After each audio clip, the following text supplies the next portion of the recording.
De retour à Info Rive-Sud.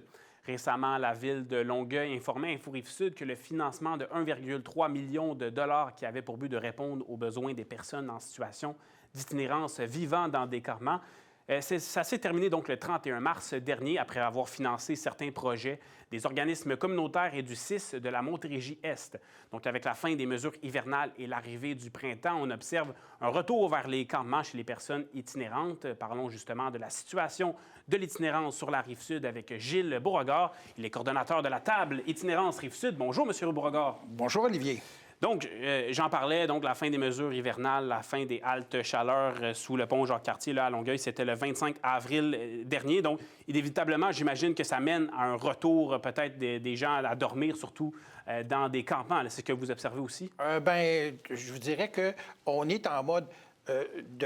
on surveille attentivement la situation. Okay? Tantôt, on parlait de crise de l'itinérance. Ouais. Je vous dirais que on est en mode... On a appelé à gérer les situations. Okay? OK, donc on n'appelle plus ça une crise? On gère les situations parce que là, à un moment donné, on s'est adapté face à la situation qui a souvent des situations d'urgence. Okay? Fait que au niveau de Longueuil, on est très mobilisé au niveau de Longueuil, puis on travaille étroitement avec les différentes équipes, que ce soit avec la ville de Longueuil, les services de police, les institutions, puis nos groupes communautaires qui sont présents activement sur le terrain. On a des réunions à toutes les semaines depuis 2 ans, de 8h30 à 9h. C'est un rendez-vous pour tous. On est une quinzaine qui suit attentivement la situation. Quand il y a un angle mort qui arrive, on intervient, on adapte nos situations. On a appris à vivre avec l'urgence, parce que l'urgence, on la vit depuis longtemps. La bonne nouvelle, ce que je dirais, c'est que vous parliez tantôt de la coupure de financement. Bien, on a des élus très investis à Longueuil. On est chanceux. Lionel Carman est revenu dans le dossier. Ouais. Okay? Cholet-Doris-Simon, que ce soit Yann Lafrenière qui n'est pas loin aussi. Bon, toutes les instances municipales les instances aussi. municipales, Okay. avec Catherine, on est en lien constamment pour travailler en collaboration. Puis s'il y a quelque chose qui ne fonctionne pas, bien, on travaille avec ces fonctionnaires qui font un travail extraordinaire avec nous, très proactif, notre gang de Longueuil. Fait que on est mobilisé, en plus d'être mobilisé, quand on intervient, on est multisectoriel. Fait qu'on n'intervient pas en silo, on intervient collectivement, puis on a une super bonne collaboration ensemble. C'est une chose qui nous tient à cœur au fil du temps parce qu'on a compris qu'on avait plus de gains à faire en étant mobilisés, en étant multisectoriel par collaboration ensemble. D'accord, mais du côté de l'enjeu, de la réalité terrain, là, j'ai des intervenants communautaires qui m'ont parlé, m'ont fait part d'enjeux de sécurité, là, des choses atroces qui peuvent se passer dans les campements. Malheureusement, viol, overdose fréquentes, même des femmes enceintes. On a vu l'épisode durant l'hiver des 2 femmes enceintes. Donc, vous avez nommé le mot urgence tantôt. C'est toujours ça, la situation? C'est toujours extrêmement grave? Elle est très préoccupante. Ouais. La situation est très préoccupante, OK? Mais on est très mobilisés. Là, présentement, pour le dossier des femmes enceintes, on a eu la formation d'un caucus qui s'est réuni en janvier, février, mars, puis il y avait même une réunion tantôt qu'on fait un suivi pour regarder comment on peut adresser la situation. Il y a des bonnes choses qui se font, mais on se rend compte qu'il y a quand même des choses à améliorer. Fait qu'on travaille sur les choses à améliorer, mais ce qu'on cherche, c'est pas de développer d'autres choses, c'est de consolider ce qu'on travaille. OK. Puis c'est-à-dire, donc, quels aspects? Bon, mettons qu'on a un comité itinérance femmes, OK? Qui travaille par rapport au dossier des femmes. La sécurité des femmes. Oui, la sécurité des femmes. Fait que là, y a-tu des acteurs qui ne sont pas autour de la table? Y a-tu des meilleures collaborations qu'on peut travailler?